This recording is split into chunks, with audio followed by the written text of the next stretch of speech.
Everyone can share. Let's see the chat here. Hello, everybody. Uh, Julie is out east with the grandbabies, so I get to run the Zoom today, and I put out my bookseller bat signal, saying, "Please don't leave me alone" in the window, the Zoom window, and these illustrious reps all answered the call. So I'm very excited to see what they have uh, to talk about today.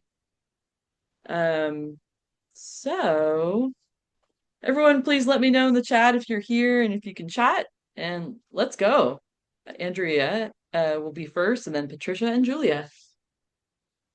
Hey, thanks so much, and it's great to be here with Patricia and Julia. Um, it's a quite an honor. Seriously, you guys are amazing reps, and thank you for allowing me to just come aboard and hang out with you guys today. I want to talk first about the authentic death of Henry Jones by Charles Neater, with a foreword by Will Oldham, also known as Bonnie Prince Billy, who is an amazing, that's one of his musical guises, very literary in scope in terms of his own work. And this is the perfect book, really, to for him to do a a forward for to contribute a forward. This is from McNally Editions, and as I've explained to folks before, and you may remember, they are primarily a reprint house where they're reviving titles from days gone by that should have never gone out of print, and this is definitely one that should have never gone out of print. It was written in the 50s. It was considered a classic by the time that it went out of print, and it rewrote the myth of the American West. This is my favorite book of the year, I would say, for a couple years. I think it's my favorite work of fiction. And Favorite, sorry, favorite book of the year? yeah. Wow. I fell in love with it in the first two paragraphs. I was like, wow. I was completely transported. And it's a dark Western that's primarily set in Julia's old neck of the woods, in Monterey and Salinas, and but it moves down the coast. It has scenes all the way down the Southern California coast into Old Mexico, as many of the uh, robust and interesting characters in this book would say. And it's set during frontier days. It's the I just all the descriptions are amazing. Like the descriptions of the towns, the coast, farmland, ranches, and also just murders galore. All very very uh, well described. There is a jailhouse breakout scene that is worth the price of the book. It's really, it like takes up, I don't know, at least 40 pages, and really is quite something. And it's so uh, uh, cinematic. I understand why Peckinpah and the likes were um, influenced by this book for sure. I mean, all of the all the OG directors from back in the day were really influenced by this book.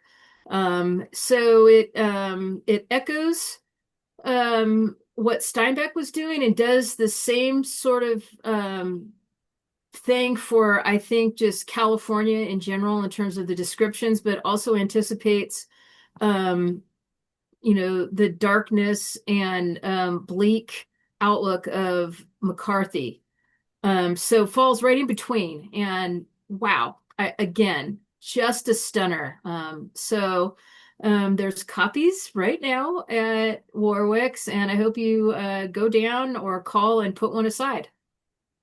And it's one of those McNally editions, so it has those nice French flaps. Indeed. French flaps, sort of, it doesn't really, they're not a la mode right now. So it's nice that they, They're not? Oh, I continue to be so uncool because I love them so much. well, I do too, but I think that, they cost a little bit more. Okay. So Uh, it's production value issues. And there's a lot of people in publishing that try to dissuade publishers. A lot of people in sales that try to dissuade publishers from going that route, but I I personally like them as well. cool, thank you. Yeah, as Beth is saying, you saying it's your favorite book of the year is quite an endorsement. So, wow. Thank you. Thank you very Yeah. much. I'm blushing over here. All right, Patricia, thank you for being Yes, here. I'm totally sold and Hmm. totally pro French flaps. I like they are a built-in bookmark and a Uh-huh. elegant touch, and I love them. Well, I am going to show you an enormous book. I have a particular tag that I use, Big Fat Book. This one earns it. Here it is. Here it is. Oh, Oh my gosh. The World at First Light by Bernd Ruck, translated from the German. Maybe it's just one huge sentence. $45. It's about 1,200 pages. It's a beautifully argued, thorough, wide-ranging, clearly magnificent and commanding new interpretation of the Renaissance, looking deeply at its roots, exploring the rise of Islam, the Carolingians, heritage from the late Byzantium, all kinds of cultural exchanges and the rediscovery of ancient knowledge in the medieval Arab world, and the preservation of classical and Roman rhetoric through the medieval age as the foundation of the Renaissance. It looks at pivotal technologies, particularly the invention of the letterpress, of course, which would be the media revolution, and also the screw press and the subsequent scientific revolution. It looks at the emergence of the modern state, the genesis of democracy, and the everyday lives of ordinary people. It's particularly interested in this culture of discourse, that rhetoric that we're talking about embedded in Western culture, he is seeing as a source for critical and self-critical thinking, a radical strength in developing democratic constitutions and technical innovations and scientific breakthroughs. It looks at a many-sidedness, it pulls in more global timeline, and it just kind of rethinks a more traditional view of the Renaissance. This book just came out. Uh, it's been out a few months, but a review just came out this week's New Yorker by Adam Gopnik. And he talks about a traditional, beloved Renaissance, Pater, John Ruskin, lyrical, beauty, communal order, classical aestheticism, and how in this review, he looks at two books. A different version of European man is being forged, more based on artisanal craft and intellectual ambition and shaped by competition.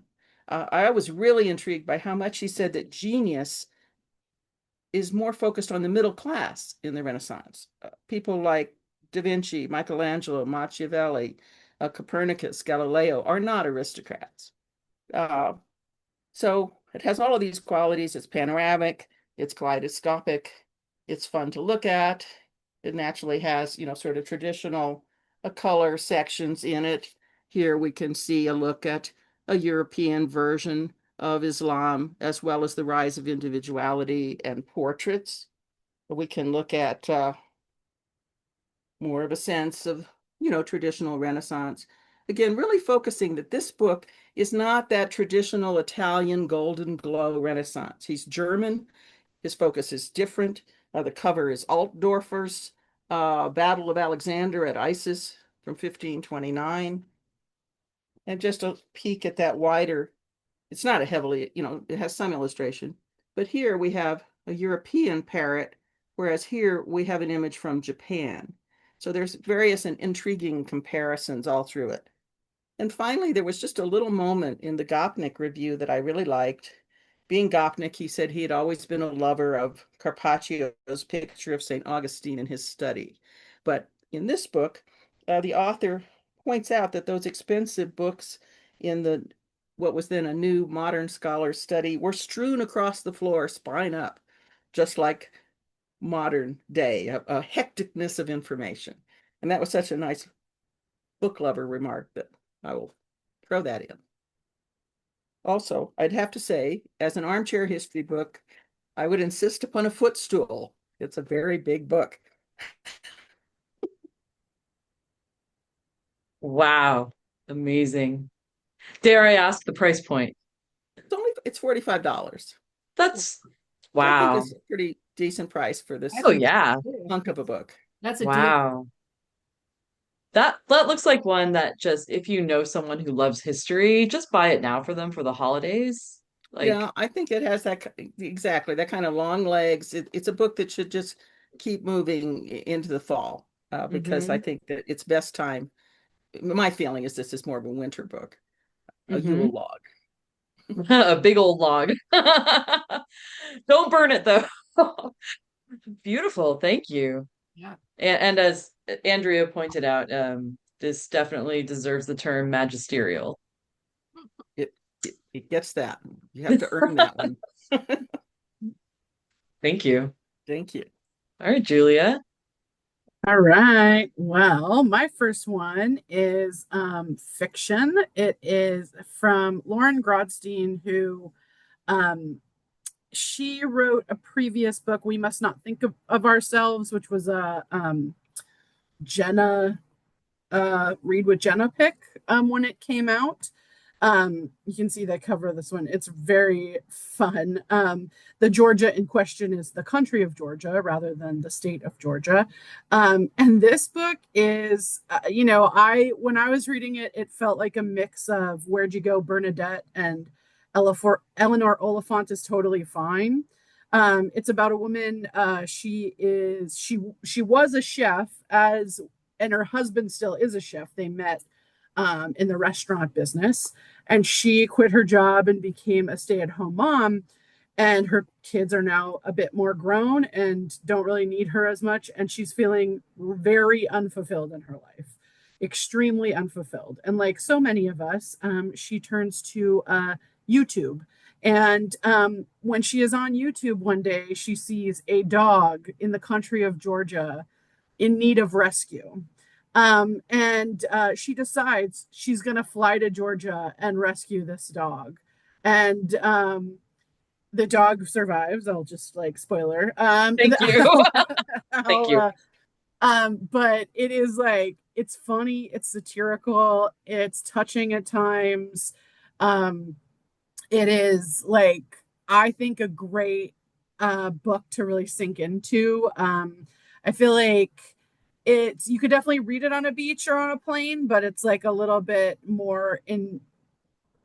deeper than some of the books we might enjoy on a beach or on a plane, but still like moves and grabs you in from the get-go.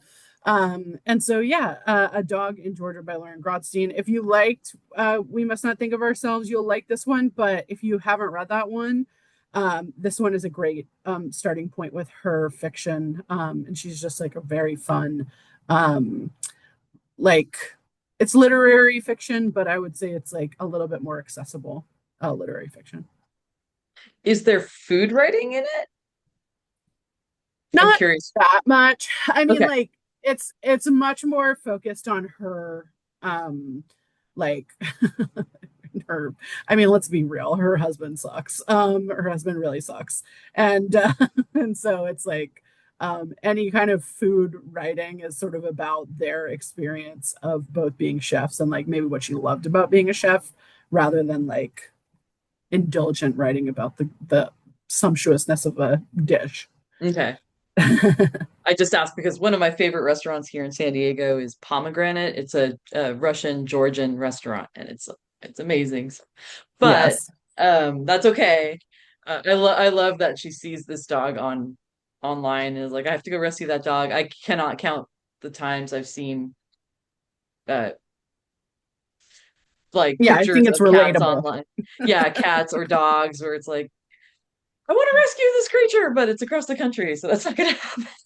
But this person actually does it. So that Yes. sounds great. Also very Warwickian. We love our doggos at Warwick's. Yes, I Yes. figured. And thank you for telling us they don't the dog survives because I it's know very we it's very important. someone like read the ending because you know we get to read chunks, so like we read big chunks, so we made sure at least one person like confirmed that the dog didn't die. um Yes. Yeah, yes. because you recommend a book in which the dog does not survive, and I'm pretty certain people would not Yeah, come back you to get our hate bookshop. mail. Yeah, Yeah. they would not return to the bookshop. Yeah. Cool. Thank you. Okay, Andrea. All right. My second book is Rocks and Riches, Exploring California's Stunning Geology. This is from Gary L. Prost, who is a professional geologist, and this is from Heyday, based out of Berkeley, and all California all the time with a emphasis in um, the indigenous studies category, I guess you would say. And so this is basically a book that invites you to um, explore deep time and California history. So basically, it's a look at California history through the lens of its geography. And it's a great premise, and it seems to have definitely struck a chord. Or no, I'm not going to do any. I'm not going to do a pun. I'm not going to do it. I won't do any, you know, puns, any geography puns or earth science puns. Anyway, Oh, uh, I am pro pun. okay, I know, but I don't feel like I can do it right Oh. now. But so it basically, talks about earthquakes that totally shaped the geography and geology, of this varied land that we call California. But then it also like goes into the gold rush and how that completely changed history and the culture of this place, and not for the better in the main. And so it examines the workings of deep time and geology, as I said, but also talks about um, the fascinating and troubled legacies of the state that came about because of the geology, right? So it's really fascinating that way. It features 55 stops, so it's almost like a road trip all over the state, from places like very famous places like Yosemite, but to more obscure destinations as well. It talks a lot about the Eastern Sierra, where I'm coming to you right now, because obviously the Sierra came about because of earthquakes, uplift, major volcanic action. There is a caldera just right up the road here, the Long Valley Caldera, and when that blew 20,000 years ago, it basically changed the entire West. They have found deposits from that volcano as far away as Iowa. Okay, so just to let you know how crazy, um, crazy strong that was. It also has some great maps all Yes. throughout. Yeah, so we like maps. I can't. Okay, yeah. A lot of illustrations. Um, it goes deep into the geology. So would be great for anybody who's interested in earth science, as well as the history of the state in general, in more, general terms. So, just tons going on in this book. And let me see. It includes, I'm looking at my notes, it includes Mount Tamalpais, Point Reyes, Lighthouse, Mount Diablo, Mono Lake, which is up here, Mammoth Lakes, Death Valley National Park, all over. Marin and Sonoma Coast, the Central Valley, the Sierra foothills on the western side, the Basin and Range country. So that's, I mean, it covers the whole state in rich detail, but it's not hard science to the point that the layperson is going to be confused. So it's accessible. So that's it. Rocks and riches. Cool. It reminds me of that whole series, the roadside geology of Yeah. that Yeah. maybe a little friendlier. Yeah, I think it is definitely friendlier, and it really gets into it's a little bit different in that it does discuss how geology shaped human culture. Ah, Yeah, which cool. I love. I think that's the selling point, really. And this is another book that I think will be very easy to secure now for later gift giving as we move into Hmm. holiday season. So Totally. Thank you. Okay, Patricia. Okay. Well, we're going to radically change from our giant book to a tiny but mighty, unbelievable bestseller from Princeton, which has sold 800,000 copies. It is the 20th anniversary of On Bullshit, and we have a new 20th anniversary edition of Harry Wow, Frankfurt's such ballistic excellent best-selling timing. title. Excellent Yeah, timing. exactly. More dangerous than lying, more relevant than ever. So Wow. On Bullshit carries on. Now we have a tiny book at 12.95, 96 pages, mighty pages. We have added a postscript written by Harry Frankfurt, deeper into bullshit. He emphasizes the danger and growing disregard for truth in civil societies, and it's amazingly relevant over 20 years. It makes us want to think back over those 20 years and just how we have slipped into our current uh, uh, disregard for truth in politics, hallucinatory AI chatbots, uh, all sorts of changes in the landscape. uh, it is really kind of staggering. We've sold over 1 million worldwide, close to 800,000 in English, and I think we'll hit 1 million in English with our new edition. This has had a bump in sales, as was pointed out, with the current administration, which just has uh, established a, a good profile for our little book. It's been around a long time. In the past, it's been called brilliant, seminal, a masterpiece. It sits up there with On Tyranny, I think, in a lot of stores as two brilliant little hardworking books. And now it's in a new edition, has a fresh new face. Here it is. Perfect. Wow. Yeah, I sold a lot of those at UCSD bookstore around graduation time, but really Oh, well, it's I just like it's that. great for any occasion. Has its And own Wikipedia page. You can oh, find all sorts of wow. micro information. And it's just I don't know. People people who follow Tea Time have heard me say this before, but I just love tiny books and they're so powerful because I think in part because they are so portable. Um, and that is definitely a powerhouse there. Cool. I'm not sure Congrats. it's a stocking book, but maybe more like the coal in the stocking. I'd be thrilled to get that in my stocking, but I'm a weirdo. So but we have nice and red. excellent. Yeah, I'm pretty sure I bought it for my dad when it first came out. Hmm.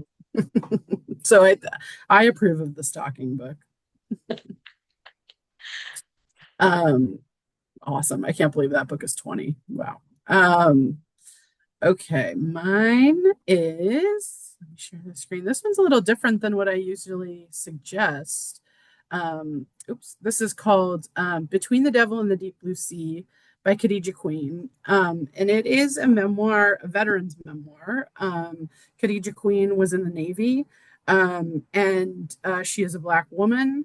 And so part of what she talks about in this memoir is both how the Navy and the U.S. military sort of gave her a ticket out of a childhood where she was fairly poor, and it didn't seem like there were a lot of ways out, and this was one of them.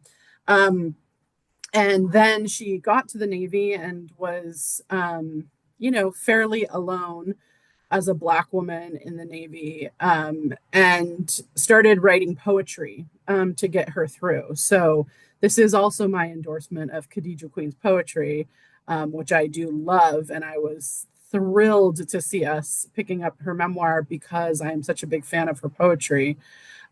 She has a collection called I'm So Fine that I particularly love. But this is because she's a poet, she obviously has a way with words. So this is such a beautifully written memoir. It's at once a family memoir, but also a personal memoir of this time in the Navy and how that gave poetry to her and sort of led her into the next part of her life in which she would start working as a poet. So this is Between the Devil and the Deep Blue Sea by Khadija Queen. Again, just a gorgeously written book. I think a book that feels very timely. I think a book that, I think there's a lot to draw from her experiences, good and bad. And I think that it's just one that I really hope people will come to and sort of engage with because she is so sort of good at not just like describing what's happening around her, but making you really feel it. So, yeah. Awesome. It's always a good sign when a poet moves to other genres. I know it's always fun. Yeah, I imagine their books do not need the same sorts of editing that other books do. If they're already practicing that perfect parsimony of words.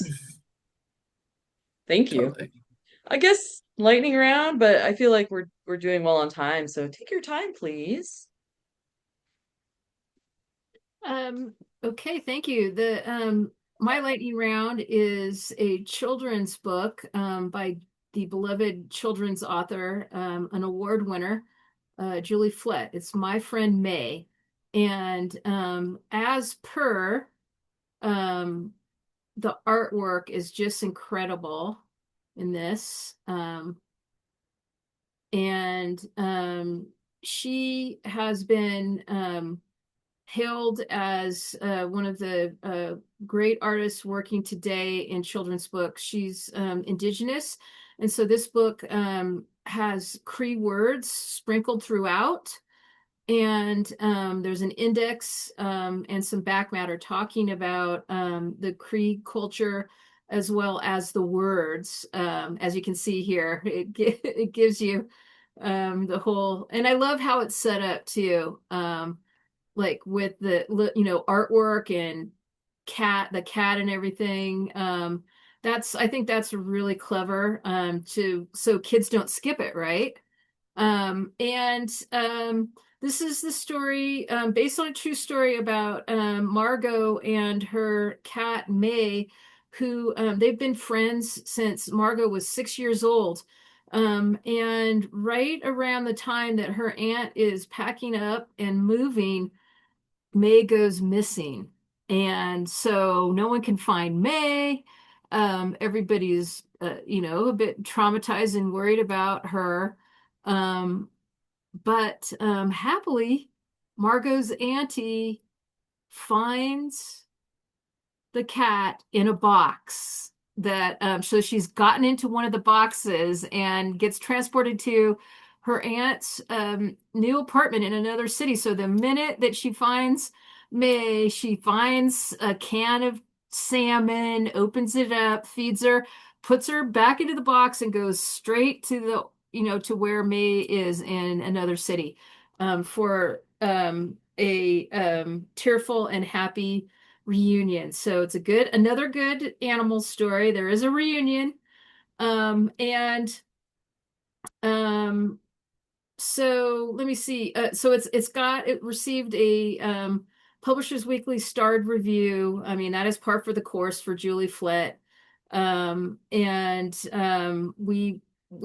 think it's wonderful. It's she's so Julie Flett is Cree and Métis, and she's received numerous awards, including 2 Governor General's awards. That's a high honor north of the border, and the American Indian Youth Literature Award, as well as Canadian Children's Literature Awards as well. The New York Times has hailed her as one of the great contemporary children's storytellers.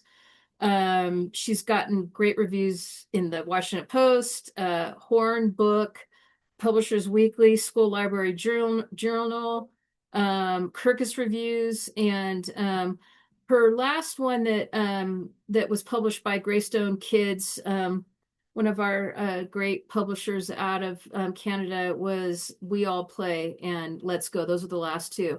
And those have done really well in the indie book selling world, including Warwick's, where you're going to find this one as well. So anyway, she's a jewel. We love Julie Flett, and it's just an honor to represent her in these books. It's just they look great on the shelves in the indie stores and look good in your kids' home library. Thank you for mentioning her other books because I recognized the art style, but I couldn't quite put my finger on it. And yeah, We All Play is a big favorite at Warwick's. Thank Yeah. you. Yeah, it's a good one. Any Black Cat book is Yeah. instant sell to me. Yes, yes, I'm partial. I'm partial. Love it. Thank you. Okay, Patricia. My last book is very quirky and just shipping and a favorite of the season. It's called The Football by Etienne Guice, The Amazing Mathematics of the World's Most Watched Object. This is translated from the French. By football, you easily understand that we are talking about soccer.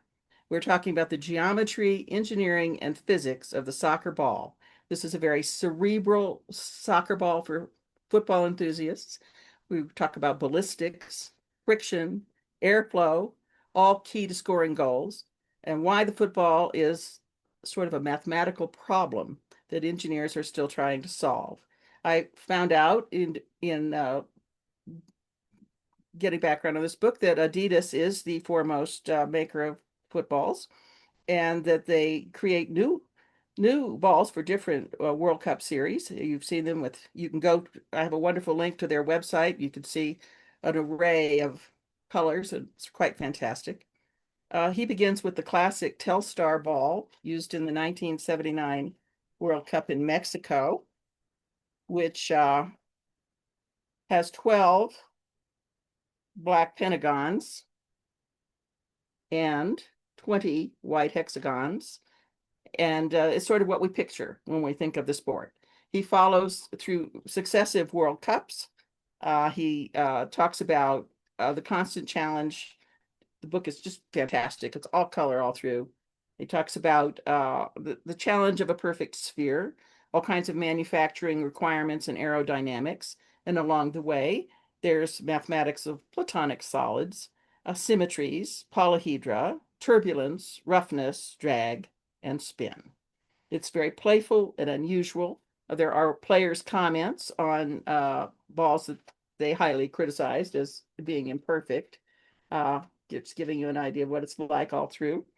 I happened to be over reading the New York Times on one of my many planes this summer, so I read the sports section, and there was an article on the current Major League Baseball, much to my surprise, which is not playing correctly. It's playing 4 feet short, and there are great anxiety over why the current ball is not playing properly. And the whole article was exactly like this: mathematics and physics of the baseball.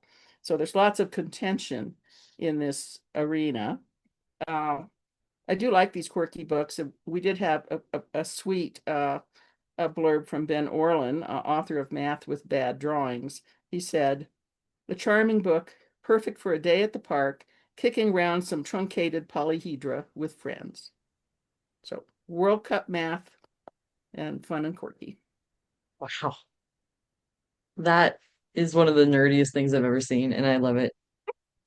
What a stocking stuffer too. Like if you know someone who loves soccer and loves I'm to all have in on like, this book. Yes, wow, I think it's got all those qualities. amazing. And so it's just a little guy. It's like The little five by guy, eight, it's hardcover, 1995, lovely. all this color, Mm, lots of crazy stuff in it.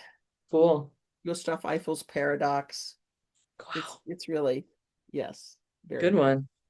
Maybe there's a Thank plan. you. Who knows?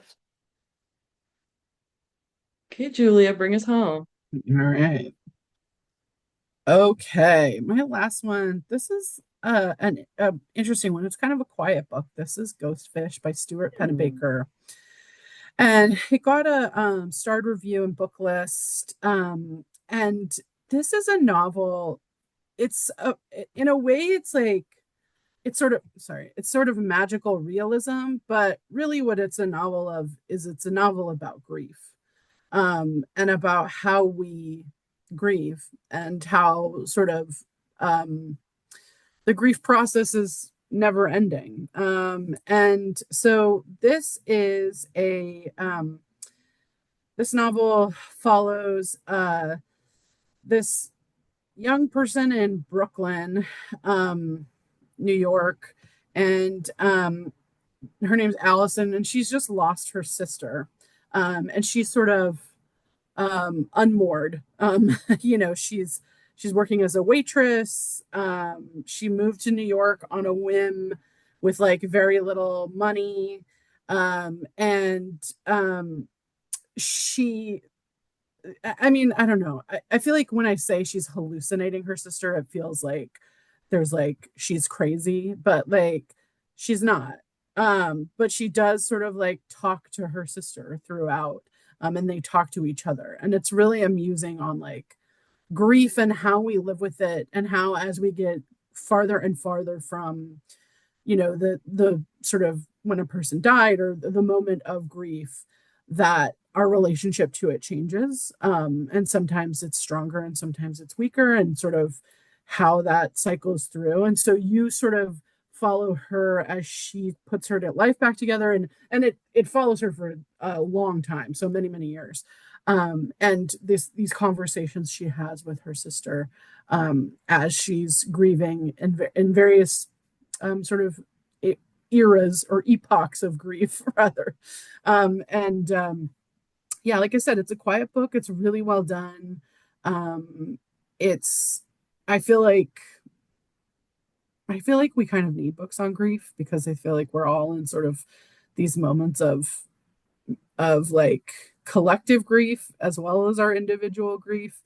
And this one I think is it's accessible because it's in novel form and you follow someone's story, but also I think it's going to make you think about your own relationship to grief. So hmm.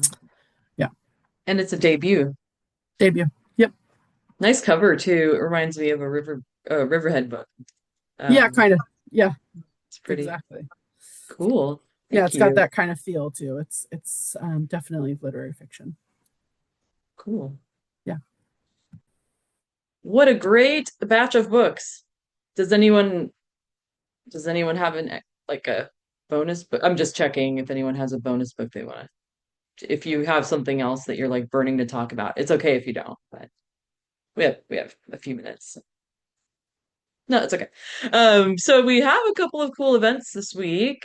We're hosting Paul Bradley Carr, author of The Confessions. Speaking of AI nightmare hallucinations, if you're interested in that, it's a thriller. He will be in conversation with one of our amazing booksellers, Chris Gertman. And then on Thursday, the co-host of Away with Words, Martha Barnett, will be at Warwick's talking about her new book, Friends with Words. And that should be really fun as well for all you word nerds out there. Cool.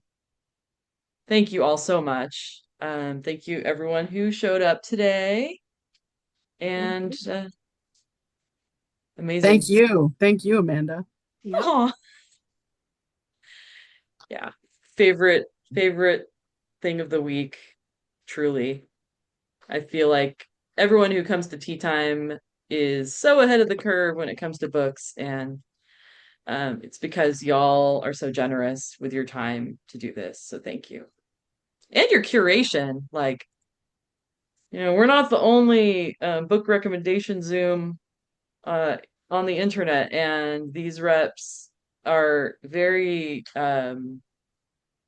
considerate of the different crowds that shop different bookstores, and they really cater their selections to us. So it's very much appreciated. So with that, we'll see you next week. Julie will be back. So bye. Thank you. Bye.